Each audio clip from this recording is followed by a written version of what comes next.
right, good evening, everyone. Thank you for being here. Welcome to City of Hope. Thank you so much for coming to tonight's Ask the Experts lecture on the A to Z's of breast cancer prevention. Before we get started, just a couple of things. We have evaluation forms on the tables, so if you could fill those out and turn those in on your way out, that would be great. And please silence or turn off your cell phone if you can. Tonight's presentation is going to be very informative and helpful, and I hope you all enjoy it. And I want to introduce to you our special guest tonight, Maria Flores. Thank you. Good evening, everyone. My name is Maria. My journey started about 5 years ago. I was feeling a little tired and run down, and after several inconclusive test results, my doctor simply suggested that I begin taking vitamins. About a month after that, I was doing just a self-breast exam, and I noticed a lump. The doctor didn't catch it a month before. To me, at the age of 33, being diagnosed with breast cancer changed my life. This is still pretty emotional, even if it's been 5 years. I never thought breast cancer could happen to me. I am truly lucky as I have an amazing support system. My family and friends never left my side. My boss was the one that actually referred me here to City of Hope. He's been a strong supporter for many years. My first day on this campus was like a fog, but I do remember the smiles and kind eyes of everyone I encountered. All of my questions were answered, and believe me, I had a lot of questions. I never felt rushed. Everyone gave me all of the time and attention I needed so that I could be comfortable in the decisions that needed to be made in the several months that would be ahead of me. Together, my doctors and I came up with a plan that I felt comfortable with. They talked to me rather than at me, and that made me completely comfortable in putting my life in their hands.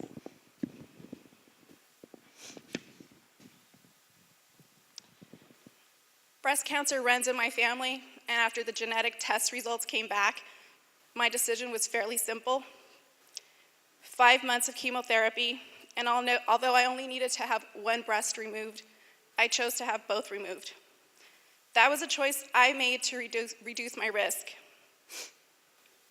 I never regretted or second-guessed my decisions.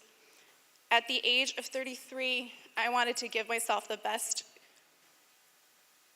possible future and avoid a reoccurrence as much as possible. The hardest and most emotional day for me was the day my hair fell out. As a woman, we take pride in our appearance. I allowed myself to cry until I had no more tears left. Then I looked at my loved ones who hadn't left my side, kissed them goodnight, because the next day was round 3 of chemo.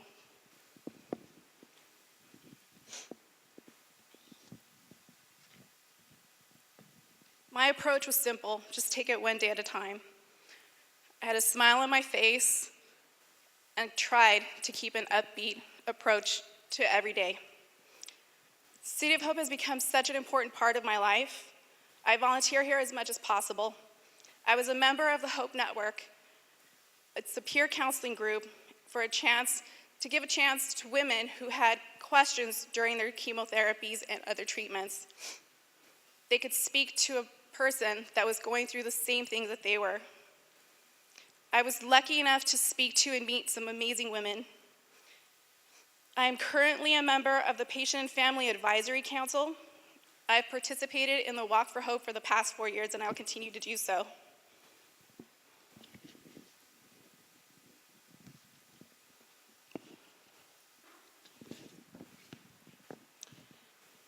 Throughout the volunteering, I have realized that I have actually received more from the people I meet and speak to than I could ever give. So volunteering for me is a small way to give back and show my gratitude to City of Hope and to the doctors and the staff members here that I have encountered. I don't think I could ever truly express my gratitude. However, I will continue to try. There's a movie called Pay It Forward, and I don't know if any of you have ever seen it. But the message is pretty simple. Do something unselfishly for someone else and help them in their life journey. And in turn, that action will give them the chance to do the same. It's an amazing concept that I apply to my everyday life. I only hope that in some small way, I am able to give back as much as I have received. I strive to pay it forward every day because my team of doctors at City of Hope gave me the chance to make my life mean something. I looked forward to the day I didn't need to come back here. However, now, I actually enjoy coming here. I like the way that I feel when I walk onto this campus. I realize that I'm here, I have another day to make a change for someone else. For this evening's Ask the Experts, we are fortunate to have Dr. Joanne Mortimer and Dr. Laura Kruper guiding us through the A to Z's of breast cancer prevention. They also happen to be two of my favorites as they are my treating physicians as well. Dr. Joanne Mortimer is the Director of Women's Cancers Programs in Breast Cancer Medical Oncology. And Dr. Laura Kruper is the Director of Women's Health Center and Breast Cancer Surgeon. Please give a warm applause and welcome Dr. Joanne Mortimer.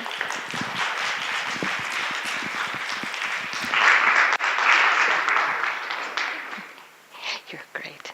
Thank you. I guess it goes without saying that it's our patients who keep us going and who keep us striving to try and make improvements in the management of cancer, that's for sure. Our patients are incredibly inspirational. Thank you, Maria. So what Dr. Kruper and I are going to talk about today is actually prevention. We spend a lot of time talking about how to treat breast cancer, and I hope everybody knows that most women who are diagnosed with breast cancer in this country die of something other than breast cancer. It's a very curable disease. Ultimately, the gold ring for all of us, though, is can we prevent this disease? I think for most people, the most important thing we need to determine is how high your risk of developing breast cancer is. So door number one is I will get breast cancer. Number two is poor Maria, who actually inherited it, and we can't pick our parents, and so inheriting is a gene that predisposes you to breast cancer is a risk for developing breast cancer. And then there's a group of people who never are going to develop breast cancer. I'm not going to talk about the genetic components of breast cancer, Dr. Kruper is. What I'm going to talk about is perhaps ways to modify your risk for developing breast cancer. And let's start by talking about who gets breast cancer. I think we all recognize that the most common risk factor for breast cancer is being a woman. 1 in every 200 cases of breast cancer, however, occur in men. So it does happen. The older you get, the more likely you are to develop breast cancer. So age is another risk for developing breast cancer, makes you more likely to get breast cancer. There are a whole host of sort of menstrual risk factors, hormone factors that predispose you for getting breast cancer. And essentially, the longer you menstruate for without being interrupted by pregnancy, the greater your risk of getting breast cancer. So girls who start their periods young, under the age of 11, women who menstruate after age 55, not having children, those are the factors that increase your risk for getting breast cancer. There also are risks for getting breast cancer if you've had a previous treatment. So when we treat certain cancers with radiation therapy, where it involves the chest area, so Hodgkin's disease is a disease in the lymph nodes, and we give radiation to the chest area, women who've been treated with radiation are at increased risk for getting breast cancer. Family history is important, and again, I'll let Dr. Kruper address that. So it's more than just one particular gene that causes breast cancer. There are many different family inheritance patterns that make you worry that there's a gene that predisposes you to breast cancer. And lastly, there are a host of sort of less obvious risks for getting breast cancer. Obesity. So we are in the midst of this obesity epidemic, and it turns out that obesity is associated with an increased risk for developing breast cancer. And it turns out that women who are overweight, who are obese, who are treated for breast cancer actually don't do as well as women who are normal weight. Alcohol. There is an increased risk for breast cancer in women who drink alcohol on a regular basis. And it's not, there's a balance here because we all know that alcohol is sort of good for protecting your heart from heart disease, but there's a certain amount that is protective and a certain amount that you exceed that may increase your risk for getting breast cancer.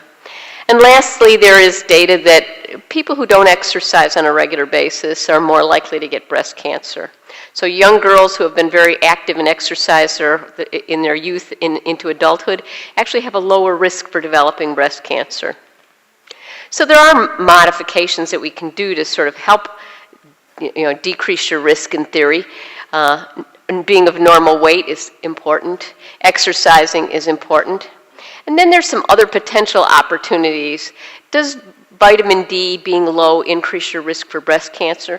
And that remains a question out there right now. But there is some evidence that when you have a low vitamin D, women who've been treated for breast cancer are more likely to have cancer recurrences if their vitamin D is low. A low vitamin D possibly may increase your risk. But it's really important to know what your vitamin D level is, regardless of whether it has an association with breast cancer, because vitamin D is necessary for bone health and heart health. And it turns out that about 3/4 of women and men, even in Southern California where we're exposed to sun, actually have a low vitamin D, so you should all know your vitamin D level. And there are always questions about whether supplements will help you prevent breast cancer. We're certainly doing a lot of research here looking at sort of natural products as ways of preventing breast cancer. Pomegranate concentrates, mushroom concentrates, blueberries. But as it stands right now, we don't have clear data that that's going to be helpful.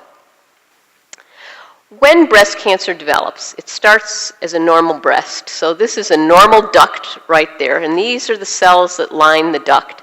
So if you just sort of think of these ducts that produce milk as sort of being pipes, where breast cancer starts is in those cells that line those ducts. It doesn't become cancer overnight. It may take years for you to develop a cancer. So there is a natural progression from the normal breast to the cells sort of becoming overactive, where they multiply more rapidly, to becoming large and ugly and irregular in size and again rapidly growing, to become like a cancer that stays just within the duct. We call this DCIS, or in situ cancer. And then the last step is when it grows outside the duct and becomes an invasive cancer. So as you can see from this is a very long process. It does not happen overnight. And why that's important is if we can identify drugs, products to take, lifestyle modifications that would change this process in any way, so it may be helpful to ultimately prevent breast cancer. So one of the drugs that we've looked at to do chemo prevention is a drug called Tamoxifen that I suspect many of you know. This is a drug we use to treat breast cancers that are fed by hormones. And what Tamoxifen does is it prevents estrogen from feeding breast cancer cells. 3/4 of all breast cancers are fed by estrogen, and so when you have a drug that prevents estrogen from feeding the cancer cell, you can kill the cancer cell. So one of the things that we came to realize in women who were treated with Tamoxifen, when they were diagnosed with breast cancer and took Tamoxifen to prevent recurrence, it turns out that the women who took Tamoxifen for that reason were less likely to get breast cancer on the remaining breast, on the normal breast. And so this sort of prompted a prevention trial that began almost 20 years ago now. And so what we did is we took women who were at risk for developing breast cancer. How this risk was determined was on their age, when their period started, if anybody in their family had breast cancer, if they had children, had they ever had a biopsy that was abnormal. And if using this mathematical formula we call the Gale model, and you can actually do this online and look up the Gale model and put in your own risk assessment. So if the risk for developing breast cancer by that model was 1.7% in the next 5 years, you were a candidate for this study. And women were randomized either to get Tamoxifen for 5 years or a placebo. So people didn't really know what drug they were taking. They were assigned one of those two arms.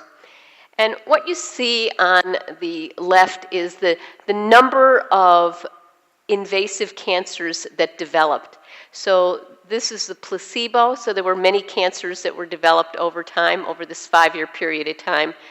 There were many fewer breast cancers that occurred in the group that got tamoxifen. So what this study showed, and this was the first time that we ever had a drug that could actually prevent cancer. So why doesn't everybody take tamoxifen to prevent breast cancer is the question. And this is the answer, as is true of every drug. You know, there are pluses and minuses. There's a balance of risk-benefit no matter what we treat people with. So one of the side effects of tamoxifen, and the most probably irritating for people, is hot flashes. Another problem, which is silent, is that tamoxifen has effects on the bone.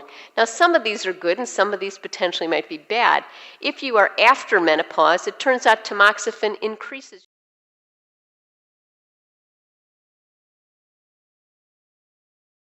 If you are before menopause and you're taking tamoxifen, then it actually causes bone loss. So good and bad side effects depending upon whether you're still menstruating or not. Tamoxifen has some estrogen-like effects, and one of the problems is that it can increase your risk of blood clots. So just like birth control pills increase your risk of blood clots, so also does tamoxifen. That risk is not very high, and it's more common in women who take tamoxifen who are 55 or older, but that's a real potential side effect. A plus of tamoxifen is that it lowers your cholesterol, and it actually minimizes heart disease, so women who take tamoxifen actually have less heart disease. But the downside of taking tamoxifen is that if you're taking this drug, there's an increased risk of getting cancer of the uterus. Similar to blood clots, it most often happens in women who are 55 or older, but it is a side effect, and obviously if you've had one cancer, the last thing you want to do is get another one. And we don't really know what tamoxifen does on the brain. I mean, it is a hormone. Does it help the brain or does it hinder the brain? And that we don't know. But this is a slide that summarizes what the value of taking a drug like tamoxifen for chemo prevention. So let me just look. This blue line looks at the number of women over time. This is based on 10,000 women. The number of women who will be harmed by tamoxifen if they're 40 to 49 years of age. So if you're young, tamoxifen doesn't really cause very much problem. If you are 50 to 59, 200 out of the 10,000 women are going to have a side effect, a real problem related to tamoxifen side effects. And the older you get, the more common side effects are. So this is almost 380 women who are 60 to 69 will have a harmful effect from tamoxifen. The red line, I'm just going to look at it looks at the number of cancers, both DCIS, the non-invasive cancer, and invasive cancers that are prevented by taking tamoxifen. And on this line, it looks at your risk. So if your risk is very high for getting breast cancer, if you're 50 to 59, 40 to 49, it's beneficial to take tamoxifen. If, however, you're 60 to 69, there's the risk of getting cancer decreased is really outweighed by the number of side effects that potentially cause harm. And so although this drug is really wonderful and does prevent breast cancer, what turns out is very few people actually take the drug as chemo prevention because of side effects, because of concern of complications related to tamoxifen. When tamoxifen prevents breast cancer, it doesn't prevent aggressive breast cancers, it prevents hormone-fed breast cancers. So on all these studies where we look at prevention by taking tamoxifen, no one is prevented from dying because they take tamoxifen. They are prevented from developing breast cancer. Because people are in close surveillance, if women develop breast cancer on the drug, they're found very early at a curative stage. So ultimately, although tamoxifen and a similar drug called Avista or raloxifene do in fact prevent breast cancer, very few women actually opt to take these drugs because they feel that the benefits are outweighed by the side effects of the drug. So ultimately, I think what I recommend is supportable recommendations for people to prevent breast cancer from a medical standpoint. You know, I think eating healthily is of course, that's kind of a no-brainer. But what you eat may be less important than that you maintain normal weight. And again, being overweight or obese really is associated with a higher risk of breast cancer. People need to know what their risk for breast cancer is, and you can go search the internet for the GAIL model, it's GAIL, and it will give you what your risk of breast cancer is in the next 5 years, as well as your lifetime risk on that model. And I think lastly, exercising regularly. These are all sort of mom and apple pie recommendations, but they really are important in terms of minimizing your risk for getting breast cancer. So thank you. I will turn it over.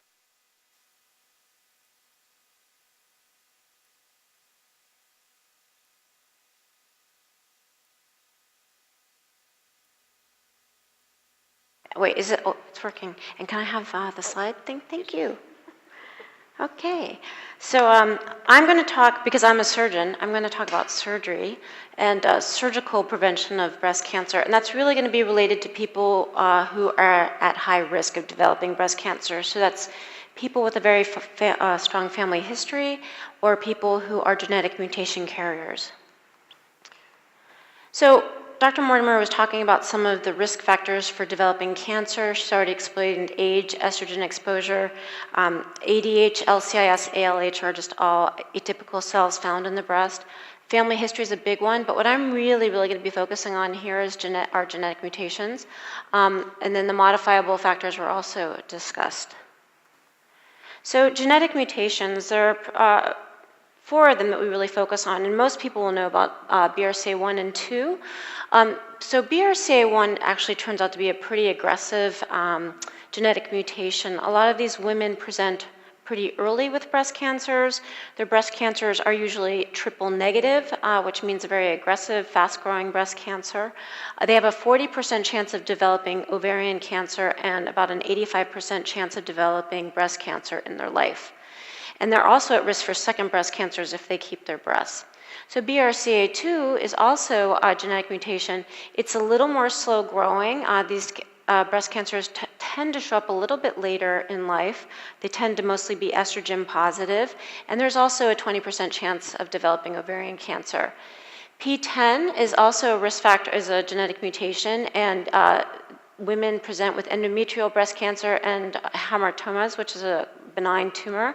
And then leishmania is sarcomas, brain tumors, and breast cancers. And so you can see that in families. So I think we've heard a lot about genetic mutations because of all of the publicity, and I think we all know this person pretty well, not personally, but once she came out and told her story of how she underwent bilateral mastectomies to reduce her chance of developing breast cancer, our offices were flooded with phone calls. Should I be tested? Who's at risk?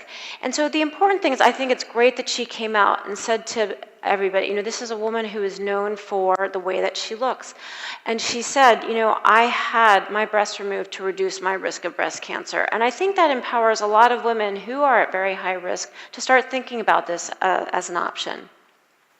So one of the most important things is to know, for us, is when to refer people for genetic counseling. And then for people who, if you have a friend or people are asking, basically these are the things to think about who's at risk. So any woman who presents with a breast cancer under the age of 45, we instantly think possible mutation. We send them to our genetic counselors.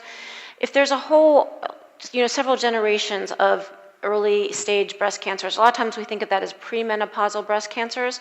I think most of us either have someone in our family who might have an aunt somewhere, a great grandmother somewhere who had breast cancer, and a lot of, 1 in 8 women develop breast cancer. So a lot of people will have somebody in their family who's developed breast cancers. We're not focusing so much on postmenopausal breast cancers, we're focusing more on early breast cancers. If there's any ovarian cancer in the family, and it is particularly difficult to track mutations when they're on the paternal side. So sometimes we forget that actually genetic mutations can be passed along the father's side.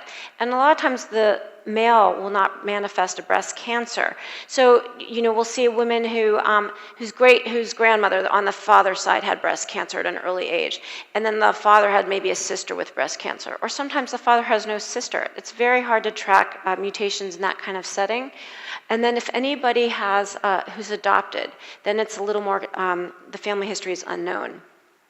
So one thing to keep in mind, out of all the breast cancers that do develop, only 5 to 10% are actually due to a genetic mutation. And for all of the people who might think that they have a genetic mutation, just because there's a lot of publicity, that it's really only present in less than 1% of our population, so almost 0.25%. So we do have recommendations for sending off genetic testing. So genetic testing is actually covered for by insurance as long as you meet the requirements.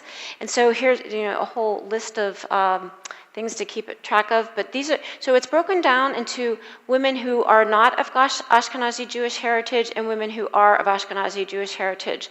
There's a high percentage of Ashkenazi Jewish people who can carry the mutation, so there are less requirements for them having breast cancer in their family. So some of the things I was talking about for women who actually have never developed breast cancer, 2 first-degree relatives with breast cancer diagnosed under the age of 50, 3 or more first or second-degree relatives, and this is now extending to aunts, both breast and ovarian cancer in the family. Anytime there's a male with breast cancer, we get very concerned about a male having a genetic mutation. When women are of Ashkenazi Jewish heritage, they need far fewer cases of breast or ovarian cancer in the family, so 1 first-degree relative with breast or ovarian cancer, or 2 second-degree relatives. So one of the things that we have a lot of women who will come into our office and say, well, I've heard all of this in the news that mammograms aren't reliable, that there's a false negative rate, and can I get an MRI? And unfortunately, MRIs, there are indications to get MRIs, and one of them is using an MRI as a screening modality. So still to this date, screening mammography is what is recommended for the general public starting at age 40 and every year after. But there are some women who are at such high risk of developing breast cancer that they also need to be screened with MRIs. And so what we do for these women, so these are women who are genetic mutation carriers, and I'll talk about some of the others, but they get MRIs every year and mammograms every year, but we kind of stagger them so that they're getting imaging every 6 months. And you might think, well, geez, that's so much. Why would someone need that close surveillance? Well, with some of the BRCA1 genetic mutations, these women can actually develop cancers in between screenings. So we're talking very fast-growing cancers. So annual screening MRI is indicated for any person with a BRCA mutation, a first-degree relative of a BRCA carrier who's untested. So I have some patients who have known family members with BRCA but just can't undergo the test. They're just too scared. So we screen them as if they're BRCA carriers, and that's actually okay to do. And anyone who has a lifetime risk of 20 to 25%, and how do we know who those people are? Dr. Mortimer was talking about one of the models, Gale model, but we also have BRCA Pro, and that's when you type in your age and various factors of when you started having a menstrual cycle, do you have any children, and it will come up with a number. So, and then anybody who's had radiation to the chest between ages 10 and 30, and so that's young people who had Hodgkin's lymphoma. A lot of times they get radiation to the mantle field, and those women are at very high risk of developing breast cancer, and so they are also screened with MRIs.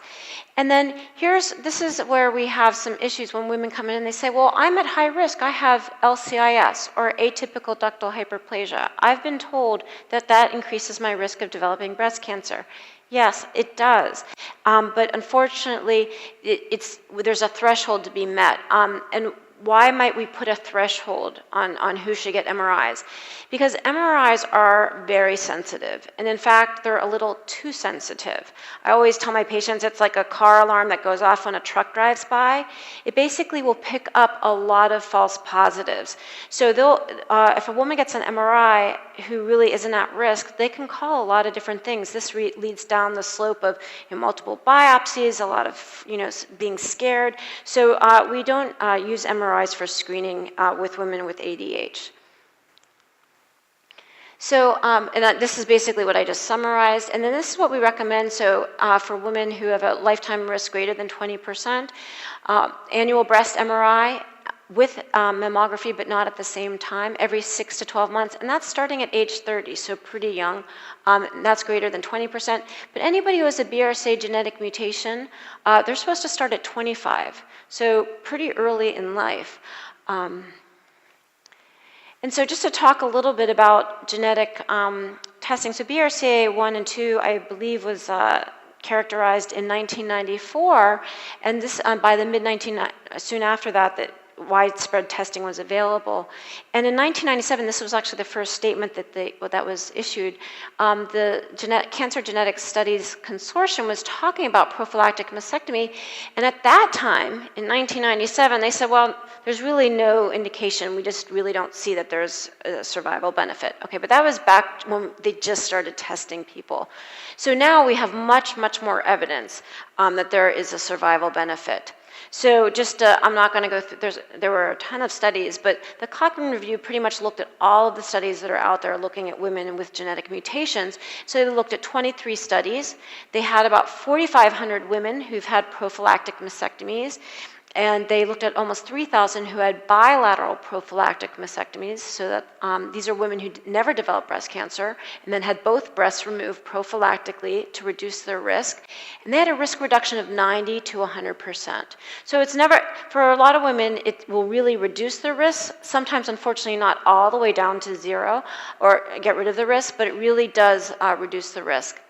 And as far as reducing breast cancer mortality, the Mayo study showed that there were only 2 deaths in the bilateral prophylactic mastectomy group versus 90 in the control group. So these are both genetic mutation carriers groups or very high family histories. And so you can see what a great reduction in mortality that is. And the risk of dying from breast cancer is reduced by anywhere from 81 to 94%. And for people who were actually in the moderate risk group, those were not necessarily genetic mutation carriers but had a family history, their risk was reduced by 100%. So basically, we know now that having both breasts removed in a woman who's at high risk of developing breast cancer will reduce both the incidence and death from breast cancer. So in 2007, the Society of Surgical Oncology issued this statement regarding bilateral prophylactic mastectomies. It's indicated for high-risk women. So this is not just BRCA mutations, but the other genetic susceptibility genes, which I mentioned, but also a very strong family history with no demonstrable mutation. And the reason that's important, I have so many women who have breast cancer in my clinic who have these strong family histories. You know, their mother had it, 2 sisters, an aunt, and then you test them and they don't have the genetic mutation. And so we actually consider these women, you know, we think, oh, you have a genetic mutation, we just perhaps haven't really characterized it yet. So anyway, so it is indicated for women with a strong family history, although they might not have a mutation. And so we do consider this this is a great form of risk reduction. But the most important thing that any woman who is considering this or has a strong family history, this is not something to be taken lightly. We really have to talk to this woman in depth, and the person has to be evaluated by a multidisciplinary team. If the person has breast cancer, then we need to involve the medical oncologist. But if there's no breast cancer, definitely the surgeon, but a genetic counselor as well. I've also had patients come to my office who are genetic mutation carriers. Their doctor decided to perform a test because they have a family history, and they haven't received any genetic counseling. I don't think that's really the way to go either. So I think it is important to involve our genetic counselors. Sorry, I just have to drink some water. It's important to inform the patient of the potential risks and benefits. So even though, sorry, allergies. So even though there are great potential benefits, there are some risks of having the breast removed. Some people can have complications from surgery, so that's important to talk about. There are some other alternatives, and as Dr. Mortimer mentioned, we can use tamoxifen and chemoprevention for risk reduction in genetic mutation carriers.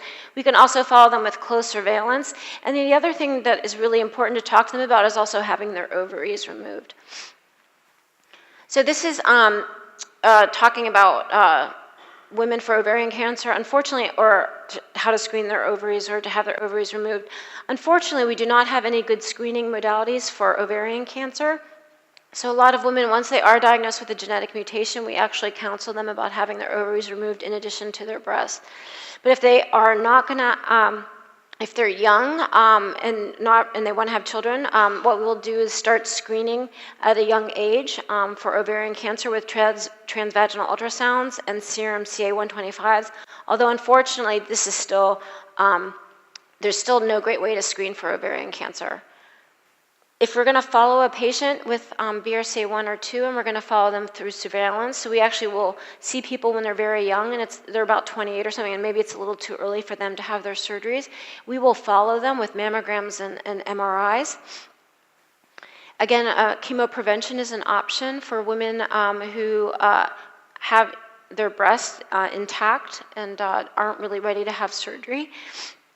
And prophylactic surgery is the most aggressive of the risk reduction strategies, and bilateral prophylactic mastectomies reduce breast cancer risk by 95% in women with oophorectomies and 90% with women with intact ovaries. So actually having the ovaries out is very protective, not only of course of developing ovarian cancer, but also in protecting the breast from developing breast cancer.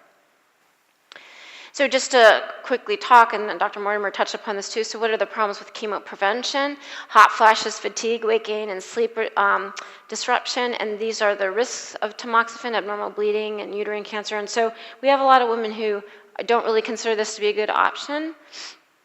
The problems with surveillance, I have patients who might start off who have known BRCA mutations. We'll start off with surveillance, and then they're coming to see me every 6 months, and then something will be found on the MRI, and then they're getting a biopsy, and eventually, at some point, they might say, "I'm done with this. This is too much. I don't want to be coming here every 6 months and then getting additional biopsies." So the problem with MRIs is that there is an increased rate of false positives and there is a higher biopsy rate. As I mentioned, there can be a development of interval cancers. So even with close surveillance and screening, women can develop cancers in between. And I also, as I said, that BRCA1 patients are often triple negative, and these are unfortunately very fast growing tumors.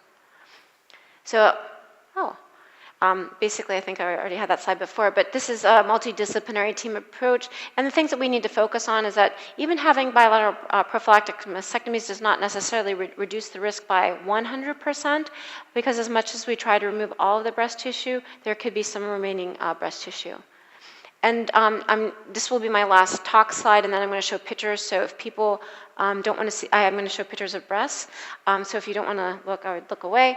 But so one of the important things is now, I think what's important is for any woman who has a genetic mutation, who's considering a prophylactic surgery, who's never had cancer, we're trying to maintain the aesthetic of the breast as much as possible. So what we offer a lot of women are nipple-sparing mastectomies. And you might say, well, oh my gosh, well, can you leave the nipple? Is that safe? Well, the chance of actually developing a cancer right in the nipple after having no cancer in the breast is actually very low. It's about less than 1%. So we offer a lot of our genetic mutation carriers who are having prophylactic surgery nipple-sparing mastectomy. And that preserves the envelope of the breast, and I think a lot of women are pleased with this. So I'm going to show some pictures now of, so this was a picture of our patient before, okay? And then this was her when she was about to have her surgery, and she just had an immediate implant-based reconstruction. So she woke up, and this is her just 2 years later, but you can barely see that she's had any surgery.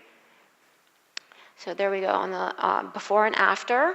And then this is another patient who had nipple sparing. And so you can see here, I'll show you on the side here, but we just make a little incision around the nipple and then carry it out here. So I think, for that, for a lot of women who are faced with a big decision such as risk reduction, it's something nice that we can offer our patients so that they feel like, maybe they're retaining some of their normal appearance. So basically, that's what I'm just going to talk about. I talked about the genetic risks and surgeries, so I will take any questions about that, as well as Dr. Mortimer. And should we stand or should we sit? Valerie? Oh. Should we stand or sit? Should we stand or sit for the questions? Okay. Oh, so thank you.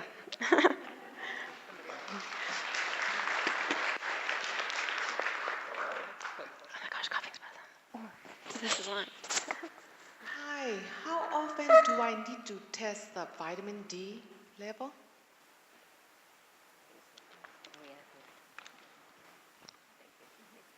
You probably should get your vitamin D checked once a year.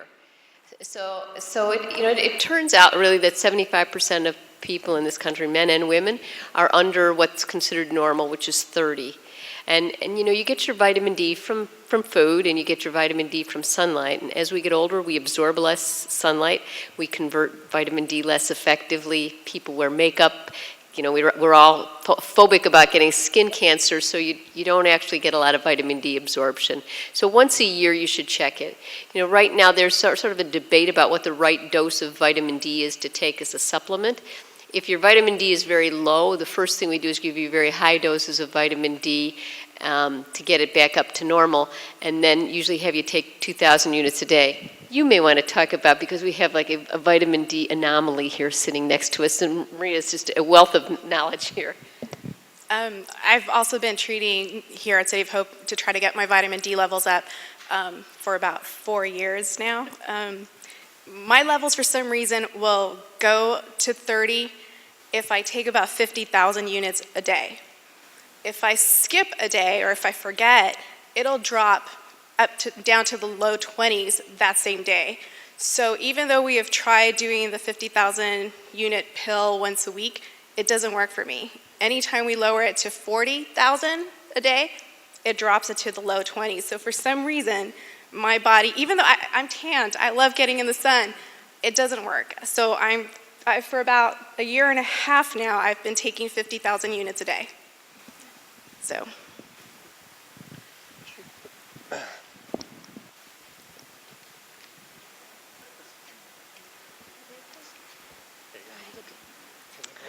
Okay, I have a question. My mother-in-law, she was a twin sister, and the two of them, they have breast cancer. They removed the breast. One of them died of lymphatic cancer. My question to you is, once the cancer has been, once the breast is removed because cancer patients, they can go to the lungs because she also died of lung cancer. Yes. And even she was in treatment for 20 years. Yes, unfortunately, that can happen, yeah. I'm sorry to hear that. Yeah, so, I mean, cancer can travel and go from the breast to other places. It's interesting that you bring up somebody with a story like that, because you have to sit here and wonder, 20 years, like what has the tumor been doing in 20 years? Because presumably what happened is that at the time of the cancer, those tumor cells were in the bloodstream, and whatever made them wake up 20 years later. There are certain types of breast cancer that happens more often. The more aggressive cancers, the cancers that are triple negative, cancers that are HER2 positive, a particular type of breast cancer, tend to do that less often. But usually the estrogen-fed cancers, sometimes they can show up again 20, 30 years later. And the interesting part, not the good part, of course, is it provides us an opportunity to study what's going on immunologically, because now that we recognize that there are people who somehow keep these cancers under control, what makes that protection shut off and allow the cancer then to start growing in the lungs? But yes, that does happen, unfortunately. And just one thing there is a thought of, and I don't know if Dr. Mortimer believes this as I do, but there are breast cancer stem cells, and that's thought they basically just they hibernate in the body, and they escape, basically, you're on 5 years of Tamoxifen, and they just eventually, show up and grow. And I think it speaks to the fact that, why do they surface 20 years later? And, is it immune surveillance? Have our bodies not been able to clear developing cancer cells? So, but it can happen. Thank you for the lecture. For women who have fibrocystic disease of the breast, do you recommend, aside from ultrasound, MRI? Unfortunately, insurance companies won't pay for that, no matter how much we argue. Usually what we do is we will now, for a lot of women who have very dense breasts or fibrocystic breast disease, we will augment their mammograms with ultrasounds. The thing that is very interesting is that recently on mammogram reports, they've been saying to women, you have dense breasts. You are potentially at a high risk of developing, or higher risk of developing breast cancer. Talk to your doctor.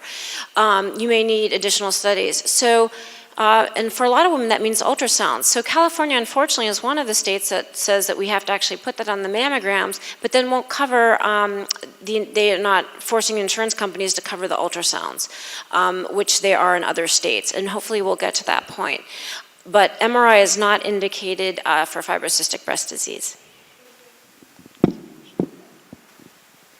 I'm really interested in the risk factor related to the menstrual cycle, because I know in the ancestral condition where women were beginning their periods later and beginning menopause earlier, they had a shorter window of reproductive ability, I guess. And they were having more children, and they were breastfeeding for 3, 4, 5 years, so it's suppressing ovulation.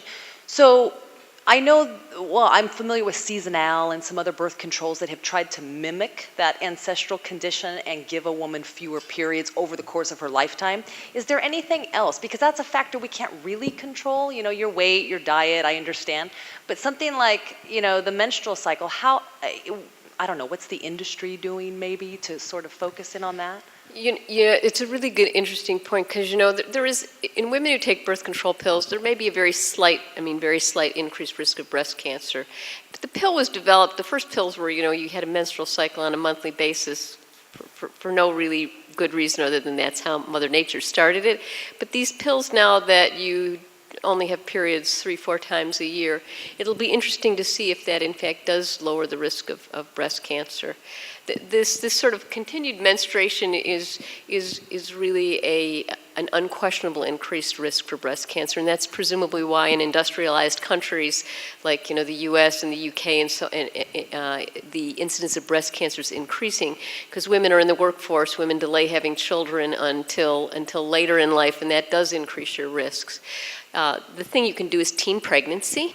That will lower your risk of breast cancer.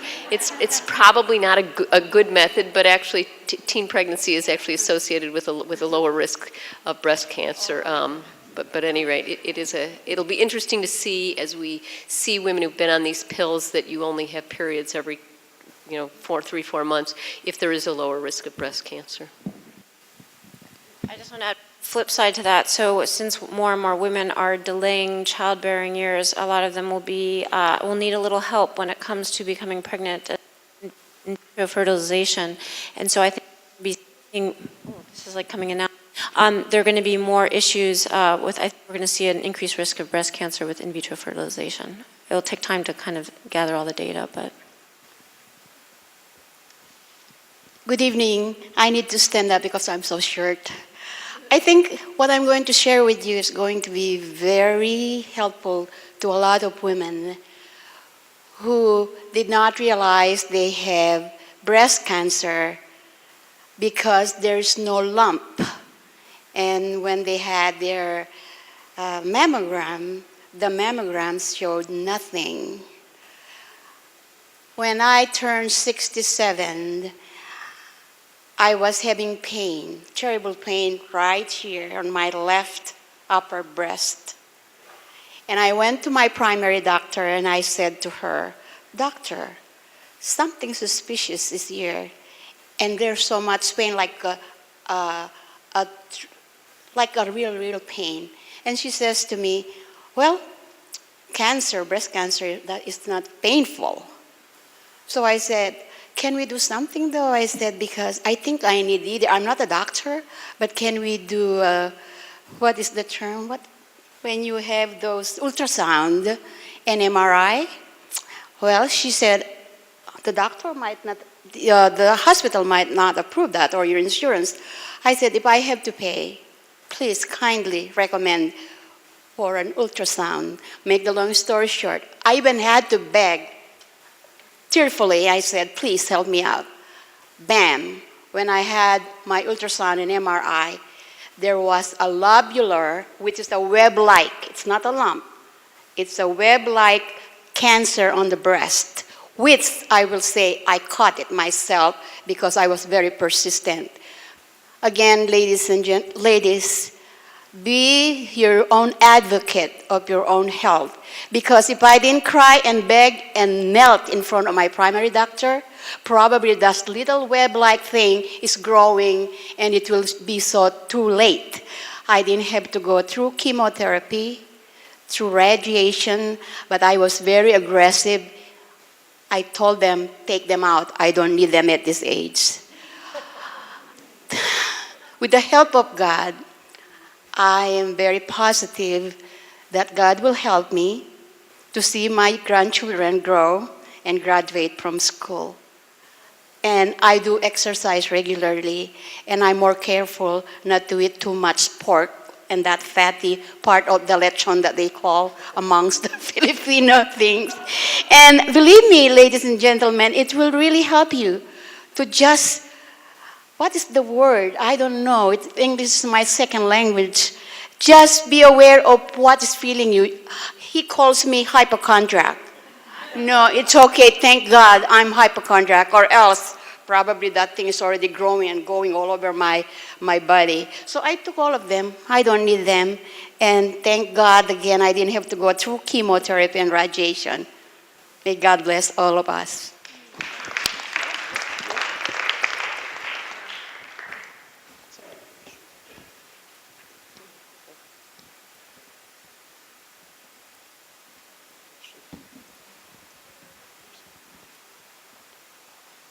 Hi, I had a question about getting the breast, I guess the implant immediately after the surgery. Does that affect at all, I guess, the follow-up screening to look for any recurrences? That's a great question. No, actually, so that is some women ask about that, and so multiple studies have shown that doesn't interfere with any imaging. Well, actually, once you have the breast removed, we don't need to image anymore because there's nothing to image with because the breast tissue is gone. But what it actually does is it pushes everything forward. So because it's placed under the muscles, so most breast cancers, if they're going to recur in someone who or develop in a woman who's had her breast removed, they occur in the flap, so in the subcutaneous tissue right below the skin. So if you have an implant, that will actually push it forward, so it doesn't interfere.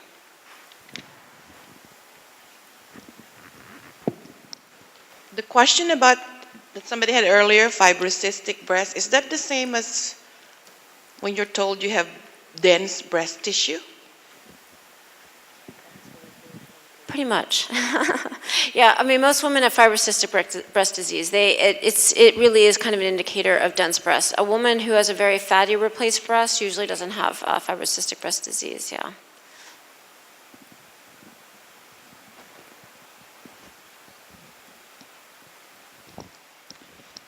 Okay. Hi, everyone. Okay, I was just diagnosed with DCIS like less than 2 months ago. I actually just got my surgery date November 7th. So I had bleeding from the nipple, and we had talked about excising the duct until I had an MRI. I had an MRI because I requested an MRI because of breast cancer in the family. It was just aunties, but my cousin, whose mom died from it, suggested I ask. It didn't show up in the ultrasound or a mammogram, but the MRI showed up, and then we had a biopsy that showed it. But I know I still have to meet with my surgeon and ask more questions. But I guess my question is, in going through it, I have a 8 centimeters. That sound right? It's 8 centimeters. So the mastectomy is recommended over a lumpectomy. But I am also wondering, in just removing the duct, is that the same as a lumpectomy in a sense? So it wouldn't even work. The mastectomy is just totally the best recommendation, and beyond that, I'm told I'm a good candidate for not having chemo or radiation. Look at your phone, shaking your chest. So I guess I'm all good, huh? I don't know. So, you know, when I showed that slide of how cancer develops and it starts in the normal duct and goes, DCIS stands for ductal carcinoma in situ. So we call it a carcinoma, but in fact, DCIS, this intraductal cancer, doesn't ever kill anybody. It stays in the duct. The reason that we're so aggressive about treating it, you just demonstrated. You know, it's hard to find it when it's early.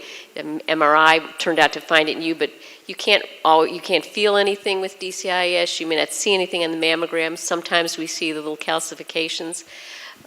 And so it's the reason we treat it is because 1% of women each year who have DCIS will develop an invasive cancer.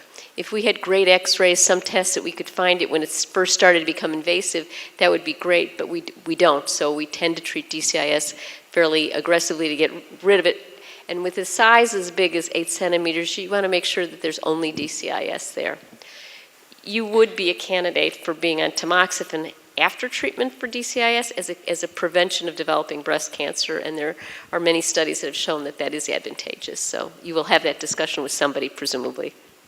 Is that you're talking about the receptors? Which you just mentioned, It depends upon whether it's an estrogen-fed DCIS. Because I showed negative. Okay, so then it's not an issue. Yeah, okay. Well, and you bring up a good point that, so you asked whether you could just remove the duct. Unfortunately, DCIS travels along the ducts, and it can travel very extensively and also have skip lesions. So you can't actually just excise the duct. And you might ask, and I have a lot of women who go through this similar scenario, well, DCIS is stage 0. So if I have stage 0 breast cancer, why do I have to remove my breast? And the problem is that, you know, with 8 centimeters, you really, if you were to remove 8 centimeters worth of DCIS, you'd have half of a breast. That breast would be at risk of developing breast cancer. And with such a large span of DCIS, as Dr. Mortimer was saying, there could be some concern that there is invasive disease in there somewhere. So, good luck. Mm-hmm.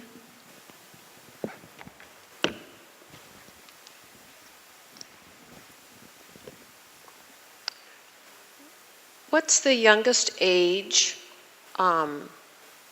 patient that you've had, since you talked about the prevalence of obesity in children, and wanted to ask perhaps your youngest age patient? So my youngest age, and I'll let Laura pipe in too, I've had 2 girls that I've taken care of who were 16 and 17 when they were diagnosed. Now those are, when cancer happens at that young an age, there usually isn't a genetic predisposition. I mean, I don't know why these kids got breast cancer. One of them actually, both of them were going to the senior prom when they were diagnosed, and one of them died of breast cancer. So breast cancer can occur at very young girls. It never occurs unless you've gone through puberty. So that's the earliest age that it occurs to. So those are my youngest. I have a couple 23-year-olds, so they're younger.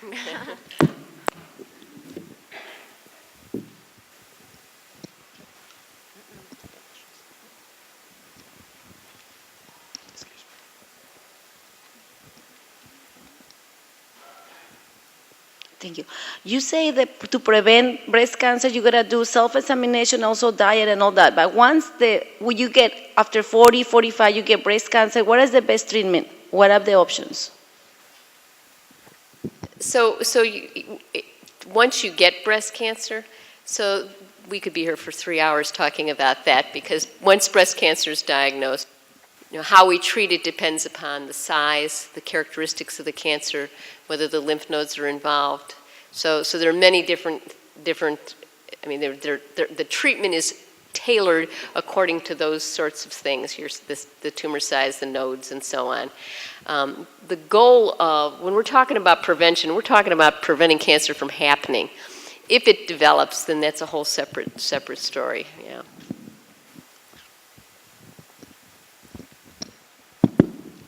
Good evening. I have a question. I have a neighbor. Hi, Dr. Laura. I have a friend, a neighbor of mine, that she's suffering with, she says a lump. It's a lump, but they did surgery on her to remove it because they thought maybe it was a abscess or something to that effect, where they took the core out. And it goes and comes, and she's be in so much pain. And I've talked to her, I said, well, you know, that's a serious thing. You should go and really have it really looked at, because I don't think they're looking at it like they should. And I'm just wondering, does cancer lumps go and come? No, not really. I mean, it's not knowing her story, it would be difficult to know exactly why they went in and why she's having persistent pain. But I think the fact that she has, so she might have cysts. Cysts can come and go and they can be painful. So without, again, knowing her story, I wouldn't know what to say, but cancer doesn't come and go. So once it's there, it just gets bigger. But if she is still having pain, she needs to see either the doctor that treated her, or if she wants a second opinion, she can come here. But it sounds like, something's not being addressed, so.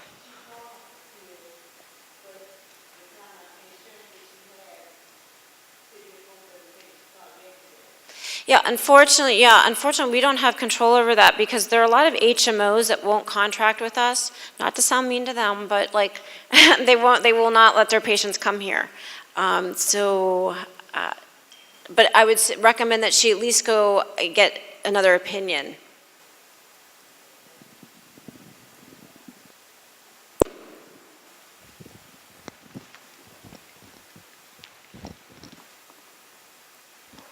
This would be very unusual because this is about breast cancer and a man is asking a question related to breast cancer.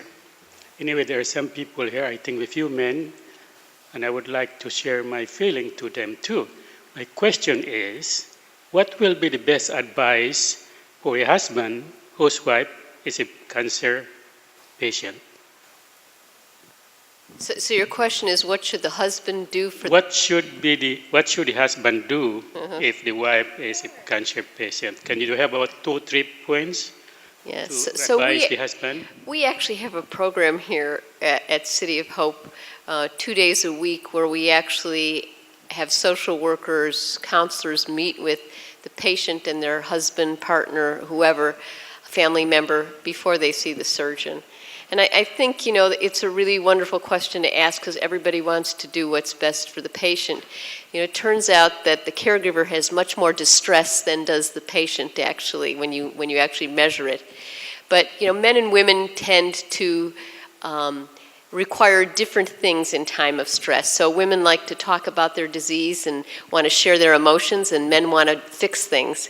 And so when we do this program where we sit down with people and talk about, what the husband can do, what the wife needs to do, we basically talk to the patient, the woman, and tell them, you should be direct about what you want from your partner, and understand that men like to solve problems, and listening to your emotions is not something that's very gratifying for them because they can't fix that.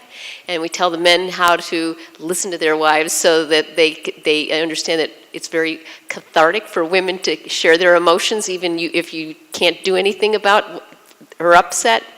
And so, I think problem solving, helping to do constructive problem solving is what we expect out of the men.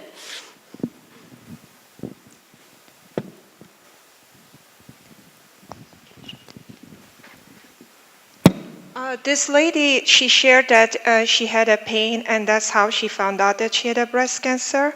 My question is, how can we know that a pain, to what extent, is it a mild pain or is it a pain that is ongoing, can cause breast cancer? Can you tell us, please, how to distinguish it? I think it's very difficult to distinguish. What I think happens is we have 1 in 8 women develop breast cancer, and then we have a lot of women who have breast pain. Breast pain is very common among women. The reason it can come and go with menstrual cycles, and a lot of women are very familiar with that. So the breast is it's a very active tissue metabolically, and so it's sensitive to estrogen, progesterone, but it's also sensitive to stress hormones.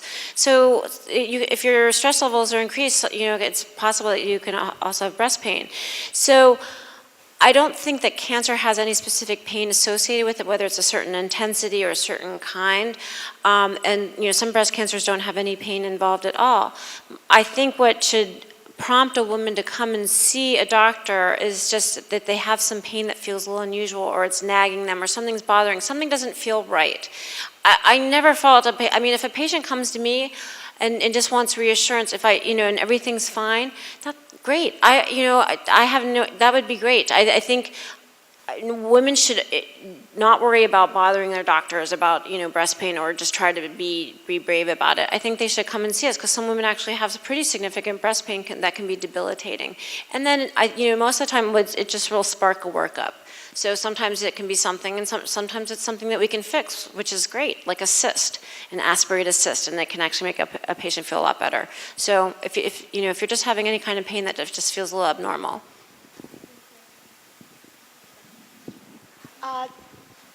Just an information, after I discovered that I have one, I did my own research just to give myself a peace of mind.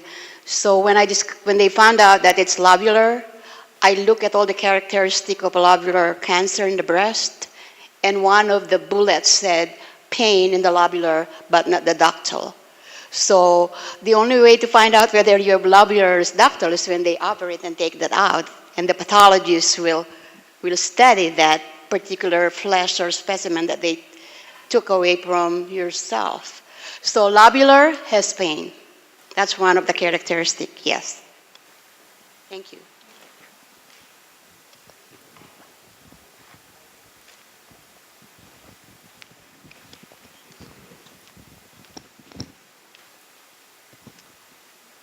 Is there more breast cancer being diagnosed, or are we just hearing more about it? So, the risk of developing breast cancer in this country is 1 in 8. And, for a while, there's a decrease in the incidence of breast cancer as women stop taking hormone replacement therapy that was associated with a higher risk of breast cancer. But we believe that a major reason why breast cancer is sort of continually increasing is, again, this sort of not having children until after age 30 or not having children at all. So it's more complex than that, but that's one of the predominant reasons why there's so much more breast cancer in industrialized countries, and yes, it does continue to increase. Okay. And younger women seem to be getting diagnosed now more than before. Yes, so there was a very interesting paper within the last year that actually looked at that there is an increased incidence, and maybe this is how we should close out today, of very young women who have very aggressive cancers. And you want to say anything, Maria? I think the most important thing is for you to actually listen to your body. If you think something is wrong, you should definitely be an advocate for yourself. Don't let your insurance company get in the way. Don't push it off until tomorrow, or think that something is more important. There is nothing that's going to be more important than your actual health. And I think the most information you could take out of tonight is that there are a lot of things for you to look out for, but the main thing is listen to yourself, listen to your body, be familiar with yourself, learn how to do a self-breast exam. There are YouTube videos, which I think Dr. Kruper is in one of them, if you look him up, that will walk you step by step. I've watched it. And that's the most important thing. If you don't listen to your body and you don't fight for yourself, no one else is going to.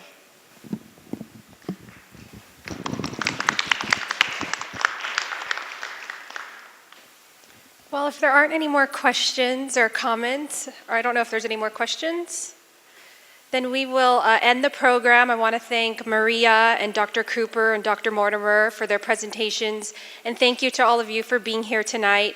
Please drop off your evaluations on your way out, and have a safe drive home. Thank you.